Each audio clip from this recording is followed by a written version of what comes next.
So it's late December 2025. The world is pretty much tuned out, winding down for the holidays.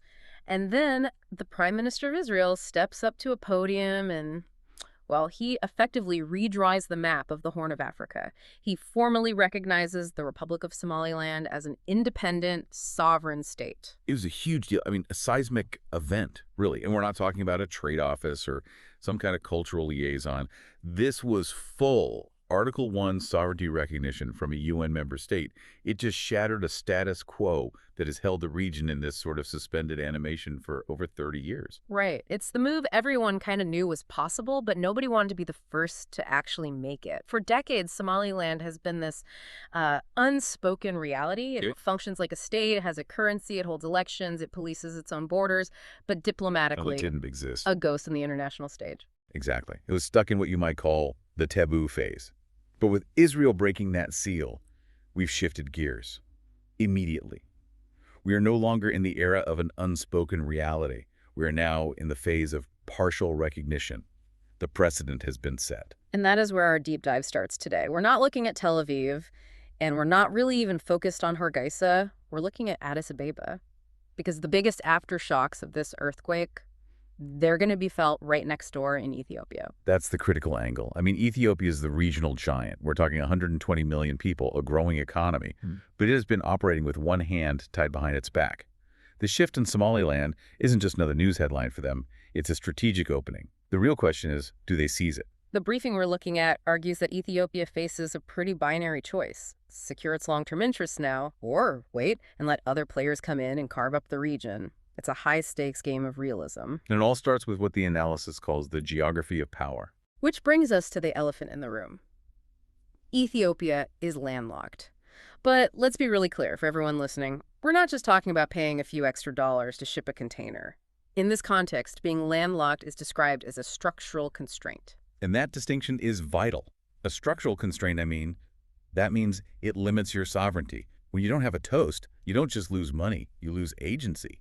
Your ability to project power, to trade, to fuel your entire economy is completely dependent on the goodwill and the stability of your neighbors.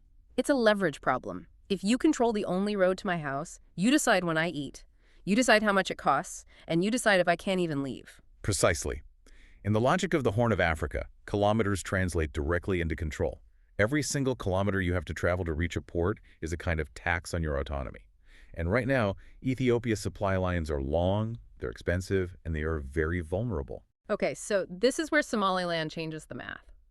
Geography is stubborn, right? But political geography, that's flexible. Recognizing Somaliland gives Ethiopia a corridor to the sea that is significantly shorter than their current primary options. Shorter corridors are the holy grail of logistics. Yes, it means reduced transport time, sure. But maybe more importantly, it means lower insurance premiums. In global shipping, risk is priced in. So if your goods have to travel through volatile choke points or unstable regions, you pay for that. Speaking of choke points, we have to talk about the Bab el-Mandeb Strait. It's one of the most dangerous maritime corridors on the entire planet. It is the bottleneck of the Red Sea. And if you're relying solely on ports that force you through the thick of that strait, you are exposing your whole economy to global flashpoints.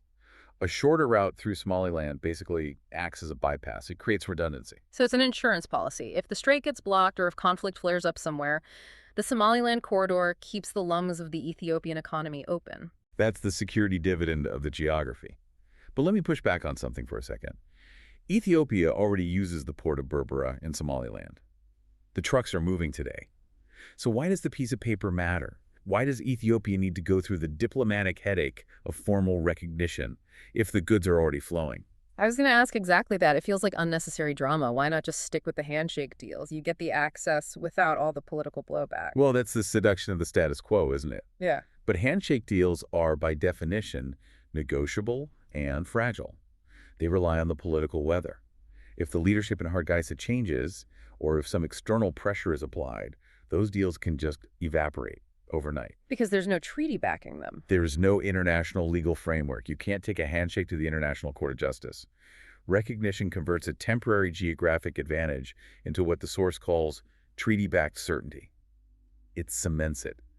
And when you're planning the economic future of a regional superpower, you just can't build your foundation on a maybe. This moves us right into the economic argument, especially about infrastructure. The analysis calls this the shift from handshakes to pipelines. And I think that word pipelines is key. It's the perfect metaphor. You can drive a truck down a dirt road based on a verbal agreement, but you cannot build a billion-dollar natural gas pipeline or a high-speed rail link on a verbal agreement. No, this is about capital markets. We're talking about financing. Exactly. Major international infrastructure projects require multi-billion-dollar financing packages. I mean, we're talking World Bank level, sovereign wealth fund level of capital.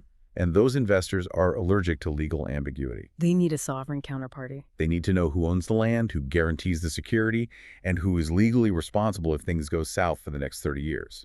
You can't sign a 30-year sovereign guarantee with an entity that, legally speaking, doesn't even exist. So if Ethiopia wants to scale up, I mean really scale up, with industrial parks, modern customs integration, energy exports, they need Somaliland to be a state, in the eyes of the law. Legal clarity is the term the source uses.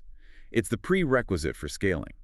If Ethiopia wants to integrate its economy with the global market at a high level, it needs those legal frameworks that only formal recognition can provide. A handshake deal is a ceiling on their growth. Recognition breaks that ceiling. It's the difference between a small business and a multinational corporation. The rules are just different at that scale. And Ethiopia has to plan for where it will be in 2040, not where it is today. They need to lock in these logistical advantages now so they can build that industrial base on top of them. But let's play devil's advocate for a second. By locking this in, aren't they just swapping one dependency for another? The report talks a lot about diversification, but isn't the real goal here just to get away from relying on Djibouti? It's not about abandoning Djibouti. That would be foolish. Djibouti is a vital partner. This is about resilience. Right now, Ethiopia has this heavy, almost existential dependence on that one primary corridor. It's a single point of failure. And a single point of coercion. In geopolitical terms, if 95% of your trade goes through one door, the person holding the key to that door has leverage over your entire national policy. They can raise tariffs, they can delay shipments, they can use that bottleneck to pressure you politically. So diversification is really about reclaiming sovereignty. It's about securing options. If you have 2 or 3 viable, high-volume routes to the sea, no single partner can hold you hostage. The market competition alone drives down costs and improves efficiency. It balances the scales. And you can't have a viable second option if that option is a lawless zone or a conflict zone. Which brings us to the security credentials of Somaliland itself. This is a crucial differentiator. Somaliland isn't just a random stretch of coast. It is located on the flank of the Gulf of Aden, one of the most critical maritime arteries in the world. And unlike some of its neighbors, it actually governs itself. That's the internal stability argument. Somaliland has a 30-year track record of regular elections, peaceful transfers of power, and internal policing. It works. For Ethiopia, that matters immensely. You can't build a secure trade corridor through a war zone. So its security credentials are an economic asset. They are the foundation of the asset. Ethiopia needs a partner that can secure its own side of the border, that can police smuggling, and that can maintain maritime stability. Somaliland has proven it can do that. When you compare that to the volatility in the rest of the Horn, Somaliland looks like a fortress of stability. Okay, so we've established the geography, the economics, and the security context. But now we have to look at the chessboard. Israel has made the first move. The analysis describes a potential domino effect. This is the geopolitical game theory part of it. Israel's recognition has let the genie out of the bottle. The taboo is broken. The analysis argues that further recognitions are now, well, they're inevitable. It's just a matter of timing and interest. And this creates a dilemma for Addis Ababa. Do they wait and see what the U.S. does? Do they wait for the UK? Or do they move now? The cost of waiting is the central warning here. If Ethiopia just sits back, other actors are going to engage Somaliland. The UAE, Turkey, maybe even global powers like China or Western nations. And they will set the terms of engagement. They'll lock down the best port concessions, the best land deals, the most favorable security packs. First mover advantage. Exactly. If Ethiopia waits until Somaliland is fully recognized by half the UN, they'll be joining the line, not leading it. They risk losing the ability to define the outcome. The argument is that Ethiopia needs to shape the regional order, not just adapt to it. It's a test of regional leadership. If you claim to be the hegemon of the Horn of Africa, you can't let actors from 3,000 miles away dictate the political reality on your border. That is the regional leadership pillar. Recognizing Somaliland would be a bold assertion of Ethiopian agency. It sends a message. We decide the structure of our region. It aligns policy with geography. That phrase really stuck with me, aligning geography with policy. It sounds abstract, but it's actually deeply pragmatic. It's admitting that the map is what it is. Somaliland is there. It controls the coast. And pretending it doesn't exist because of some diplomatic fiction from the 1960s is, well, it's expensive. It's expensive and it's dangerous. Realism demands you deal with the world as it is, not as you wish it were. The reality is that Somaliland is a functional state that holds the key to Ethiopia's maritime dilemma. The diplomatic fiction is that it's still part of a unified Somalia that hasn't effectively governed it in decades. And Israel chose reality over fiction. They did, and they did it for their own strategic interests. Now, Ethiopia has to decide if its interest in sea access outweighs its interest in, diplomatic politeness. But let's look at the other side. If they do this, the pushback will be fierce. Mogadishu will be furious. The African Union might be uncomfortable. It's not a risk-free move. No geopolitical shift of this magnitude is ever risk-free. But the analysis frames the risk of inaction as significantly higher. How so? If you don't act, you remain structurally constrained. You remain dependent on Djibouti. You remain vulnerable to the Bab el-Mandeb. And you watch as other nations slowly peel Somaliland away into their own spheres of influence. The risk of the status quo is stagnation and vulnerability. The risk of action is diplomatic heat. The argument is that the heat is manageable.